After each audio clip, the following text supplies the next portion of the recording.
Изменения в бурятской семье, связанные с историческими и социально-экономическими процессами, так или иначе влияли и на систему брачных отношений и семейный быт.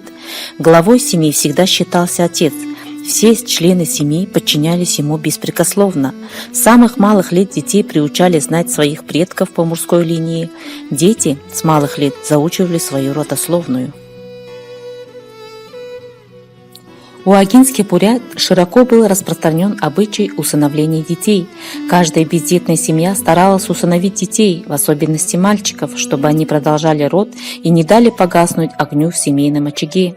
Родители, желая воспитать детей хорошими людьми, внушали им основные правила поведения: уважать старших, почитать родителей, трудиться, не воровать, не зариться на общественное добро, оказывать помощь страждущим, беречь то, что имеешь, не лгать, не грубить, не сплетничать, оказывать гостеприимство.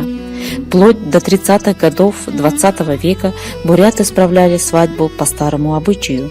Примерно с 1918 года молодые люди стали заключать браки и без свадеб, иногда даже без согласия родителей, путем побега девушки Бодхожа Абалга. Так, например, известный учитель Чойжилхамо Базарон еще в конце XIX века женился без согласия родителей и без свадьбы. Так поступил в ту пору и известный профессор Камбажап Цибиков. В наши дни у бурят, особенно у агинских бурят, продолжают существовать традиционные семейные и родовые обряды, связанные с ними верования. И если в прошлом каждый свадебный обряд проводился строго последовательно, то в наши дни современная свадебная обрядность существует в несколько измененном виде. У бурят существовали выработанные в течение столетий свои национальные традиции, сложившаяся система нравственного воспитания.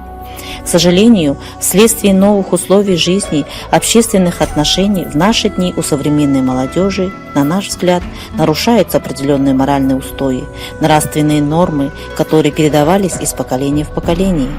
Об этом свидетельствуют цифры разводов, увеличение числа внебрачных детей и неполных семей, и тот факт, что семейные пары легко распадаются, разрывая тем самым семейно-брачные отношения. Сегодня проблема развития духовности и нравственности молодого поколения – одна из актуальных в современном обществе. На наш взгляд, те основы бурятской традиционной культуры, которые закладываются в ребенке и семейным укладом, призваны решать нравственные задачи по полноценному духовному воспитанию будущих достойных граждан. Семья – это многогранное понятие, а семейные традиции складываются на протяжении многих веков. Традиции – это основа, которая объединяет членов семьи.